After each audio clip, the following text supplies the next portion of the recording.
बिस्मिल्लाहिर्रहमानिर्रहीम, अस्सलाम वालेकुम।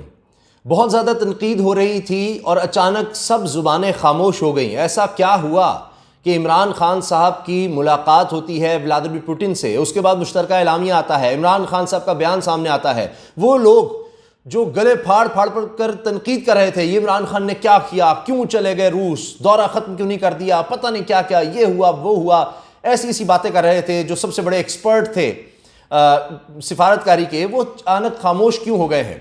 तो ये राज बहुत अहम है, उस बारे में मैं आपको बताऊंगा कि क्या कुछ ऐसा हो गया है।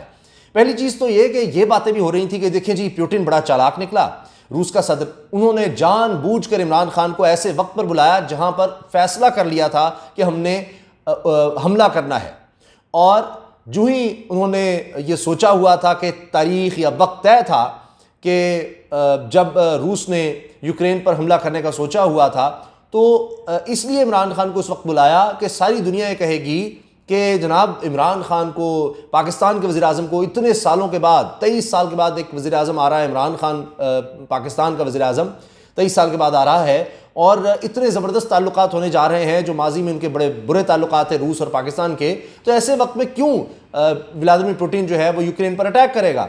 तो इसलिए ही यह कहा जा रहा है कि सरप्राइज सारों को दिया कि कोई सोच भी नहीं सकता था कि नहीं, ऐसे मौके पर तो नहीं अटैक करेंगे, या चले कोई इतना तवील तो दौरा नहीं, 24 घंटे डिले कर लेते अटैक, तो ऐसे वक्त नहीं क्यों किया।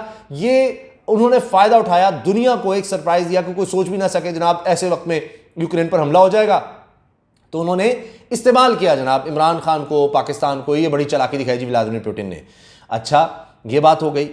उसके बाद जो मुलाकात हुई है, जो 21 सेकंड की फुटेज सामने आई है, उसने ही पहले सबको खामोश करवा दिया था कि जनाब जंग लगी हुई है। उस दौरान में सदर मिल रहा है इमरान खान साहब को, और ऐसे मिल रहा है कि किसी और को नहीं मिला। वो एक तंबी सी टेबल है, वहां पर ही मिलता था, लेकिन ये बिल्कुल मुलाकात फर्क थी। फिर 1 घंटे की मुलाकात तय थी, वो 3 घंटे चली, 3 घंटे मुलाकात हुई।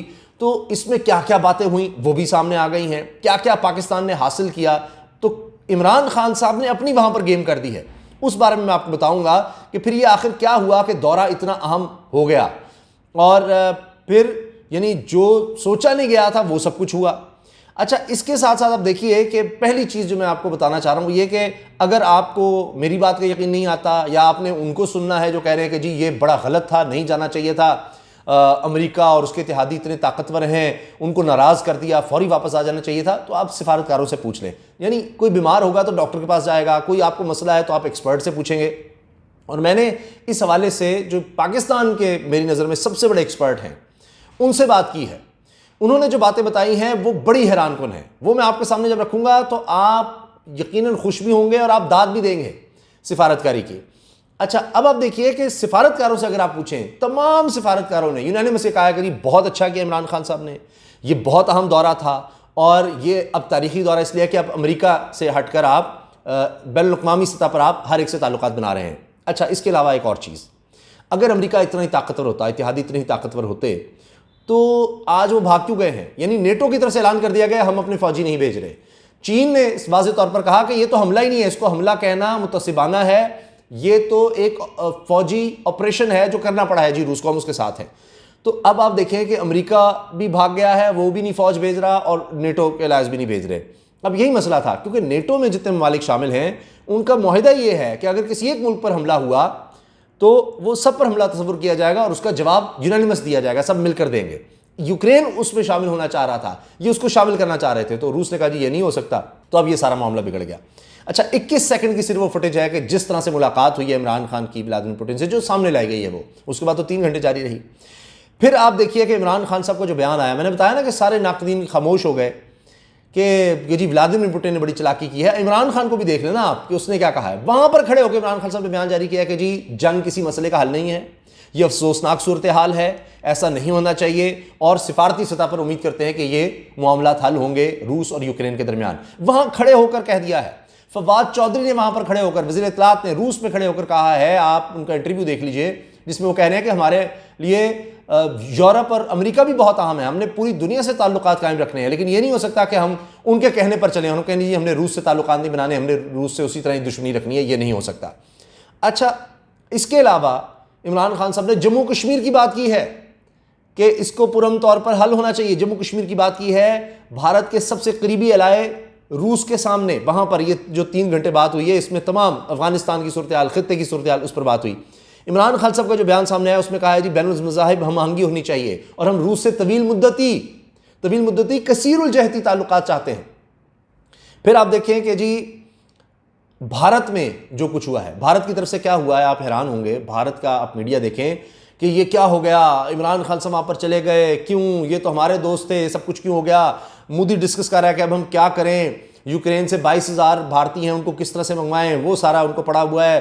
फ़ोन करें जी पुतिन को कि क्या किया जाए। ये तो वहाँ इस क्रूशल मौके पर इमरान खान के जाने का मतलब यह है कि ताल्लुकात तो बड़े हो जाएंगे, ये तो इत्तेहादी बनाने जा रहा है रूस पाकिस्तान को, और ये तो बड़ा गलत हो गया। तो जी अब पुतिन को फ़ोन करें जी, मोदी फ़ोन करे, ये सारा कुछ होता रहा कि जी मोदी साहब फ़ोन करेंगे। अब रात को जैसे इमरान खान से मुलाकात ख़त्म हो गई, भाई हम भी हमारे साथ हैं आका, हमारी तरफ देखो ये क्या हो गया, आप तो हमारे साथ थे, वो सारा कुछ, कि जाकर जनाब अपनी भी हाजिरी लगवा लें। अच्छा, एक तो सबसे बड़ी अचीवमेंट मैं समझता हूँ किसी भी मुसलमान के लिए इससे बड़ी हो ही नहीं सकती बात कि इस्लाम और नबी करीम सल्लल्लाहु अलैहि वसल्लम की शान के मुनाफी कोई बात करने से आप रोकें। तो रूस इसमें शामिल हो रहा है कि इस्लामोफोबिया नहीं होना चाहिए, इस्लाम के खिलाफ नफरत, नबी करीम सल्लल्लाहु अलैहि वसल्लम की शान में गुस्ताखी ये नहीं होनी चाहिए। इस बात पर कायल करना ये सबसे बड़ी बात है। और देखें अब ये दौरा इसलिए बड़ी अहमियत इख्तियार कर गया कि जाहिर है कि आप देखें कि ज़्यादातर ममालिक इसमें रूस के खिलाफ हो गए। ठीक है, चीन की स्टेटमेंट आई, बाकी किसी की स्टेटमेंट नहीं आई रूस के हक़ में। हत्ता कि पाकिस्तान ने भी जो स्टेटमेंट दी है रूस के हक़ में तो नहीं है कि जी तनाज़ा नहीं होना चाहिए, जंग किसी मसले का हल नहीं। इमरान खान साहब ने ये वहाँ पर स्टेटमेंट दी है। अब आप देखें कि रूस को इस वक्त ज़रूरत है इत्तेहादियों की, और अब ये बात है कि एक तो ये सी पैक में शामिल होने का बाकायदा आप इसको ऐलान समझें कि बाकायदा अब रूस सी पैक में शामिल होने जा रहा है, ये उसका हतमी फैसला है। ये पाकिस्तान के लिए बहुत बड़ी अचीवमेंट है। रूस के पास गर्म पानी नहीं है, यानी जहां भी उसके पास समंदर है वो कोई मुनासिब नहीं है, और दुनिया में ट्रेड सबसे सस्ती है ही समंदर के रास्ते, और कोई मुल्क चल ही नहीं सकता इसके बगैर। आप सब कुछ तो नहीं खुदा, कहीं ना कहीं आपने बनाना भी है तो बेचना है। तो तारीख ये रही है कि मुल्क वही है जिसकी नेवी मजबूत है, जिसकी तिजारत मजबूत है, तो रूस को ही चाहिए। तो सी पैक में शामिल होने का तो एक उसूली फैसला नजर आ रहा है और इससे पाकिस्तान को बहुत ज़्यादा फायदा है। अब रूस इसके लिए कि पाकिस्तान से उसको रास्ता मिले, पाकिस्तान उसके इत्तेहादी बने, तो तेल और गैस पाकिस्तान को सस्ती दे सकता है। सबसे ज़्यादा पाकिस्तान का बड़ा मसला एनर्जी का है। रूस दुनिया का छठा बड़ा मुल्क है तेल के लिहाज से, तेल के ज़खायर के लिहाज से छठा मुल्क। दुनिया वैसे तो सबसे बड़ा मुल्क है रकबे में देखें तो, तेल के ज़खायर के लिहाज से आप देखें छठा बड़ा मुल्क है। गैस सबसे ज़्यादा गैस के ज़खायर रूस के पास हैं, और यूरोप को 40% जो गैस है या उसकी तवानाई की ज़रूरियात हैं वो रूस से पूरी होती हैं, आप अंदाज़ा लगाएं। तो ये अब पाकिस्तान को वो सस्ती गैस और तेल ऑफर कर सकता है। फिर इसके अलावा इन्वेस्टमेंट गवादर में बड़े पैमाने पर आ सकती है, क्योंकि वो पाकिस्तान को करीब करना चाहता है। उसको ये मफादात का खेल है, मफादात की जंग है। पाकिस्तान अपना फ़ायदा देखेगा, रूस अपना फ़ायदा देखेगा, तो उसके लिए उसको पाकिस्तान को कुछ देना पड़ेगा। जब वो एक तरह से आलमी दबाव में आ रहा है, सैंक्शंस में आ रहा है, सारे मुल्क के खिलाफ जा रहे हैं, तो ये मौका है। ये देखिए ना, आप कोई मुश्किल में होता है, पाकिस्तान जब मुश्किल में होता है, आप देखें जब कर्ज आपने लेना है पाकिस्तानी मालियाती इदारों से, तो कितनी मुश्किल शराइत होती है, उनको पता होता है कितनी ही मुश्किल में है ये, उसी हिसाब से वो शराइत रखते हैं। तो जब कोई मुल्क मुश्किल में है तो वही वक्त है कि आप उसके साथ जुड़कर अपने फ़ायदे में ज़्यादा चीज़ें हासिल कर सकते हैं। कोई मुआहदा तेल का हो रहा है, आप कहें जी ये तो बड़े मुश्किल हालात हैं, चलो इनसे मुआहदा हो रहा है, तो आप फिर और ज़्यादा अपने हक़ में वो मुआहदा ले सकते हैं। तो ये देखें, ये है पाकिस्तान के पास इस वक्त एक, जिस तरह कहते हैं ना कि हर चैलेंज में एक अपॉर्चुनिटी होती है, क्राइसिस में एक अपॉर्चुनिटी होती है, तो ये वो अपॉर्चुनिटी है जो पाकिस्तान अवेल करने जा रहा है इंशाल्लाह। तो अब जनाब रूस की भी तिजारत गवादर से होगी, वहाँ बड़ी इन्वेस्टमेंट होगी। फिर ये कहना कि जी अमेरिका ही सब कुछ है, ये गलत है, बड़ी गलत बात है। रूस भी एक बड़ी माशी ताकत है दुनिया की, आज भी दुनिया का में दूसरे नंबर पे असलहे के लिहाज से अगर आप देखें अभी भी चीन से सुपीरियर है उसका असलहा। उसके हवाले से भी पाकिस्तान के साथ मामलात आगे चल रहे हैं। अभी लेटेस्ट हेलीकॉप्टर कुछ अर्सा पहले रूस ने पाकिस्तान को दिए हैं।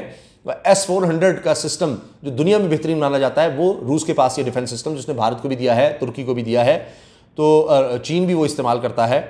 अच्छा जी, अब देखें ताकत इतनी है रूस की कि शाम में बशर अल-असद का उसने साथ दिया, अमेरिका और उसके इत्तेहादी शाम में फिर उस तरह कंट्रोल नहीं हासिल कर सके। तो ऐसा नहीं है कि आप कहें कि जनाब रूस तो कुछ भी नहीं है, ऐसे उसकी तरफ चले गए। तो ये है जनाब पाकिस्तान जो हासिल कर रहा है, जो कुछ पाकिस्तान को हासिल हो रहा है, क्योंकि जर्मनी तक गैस नहीं पहुँचाने दी अमेरिका ने, उसको यूरोपीय मंडियों तक रसाई उसकी उसने कंट्रोल की हुई है और वहाँ नहीं जाने दे रहा। तो अब उसके पास यही हल है कि पाकिस्तान के साथ जुड़े, और रूस इसीलिए, और यही क्रूशल वक्त था कि जिसमें पाकिस्तान ये चीज़ें हासिल कर सकता था। और ये वजह है जो मैं आपको बता रहा हूँ कि जितनी तनकीद कर रहे थे, जितनी गलत बातें और मनफी सोच और नाउमीदी और तबाही और ये गलत गलत, वो सब खामोश हो गए हैं। और जैसे जैसे स्टेटमेंट्स आ रही हैं, मैंने इमरान खान साहब की आपको बताया जरूरतमंदाना स्टेटमेंट वहाँ पर, उसूली स्टेटमेंट वहाँ पर, और ये जो डेवलपमेंट्स नज़र आ रही हैं मीशत के लिहाज से, इस्लामफोबिया के लिहाज से, इससे बड़ी क्या है? इससे बड़ी कोई अचीवमेंट है कि आप जो मुल्क जिसके पास वीटो पावर है 5 अहम तरीन ममालिक मुत्तहिदा के, उसको आप शामिल कर लें इस सोच में कि भाई इस्लाम के ख़िलाफ़, मुसलमानों के ख़िलाफ़, हमारे नबी करीम सल्लल्लाहु अलैहि वसल्लम के ख़िलाफ़ कोई बात नहीं होनी चाहिए। इसमें आप उसको अपने साथ बनाएं, उसको अपना इत्तेहादी बनाएं, जहाँ को मज़हब का कुछ इस तरह नहीं है उस मुल्क में।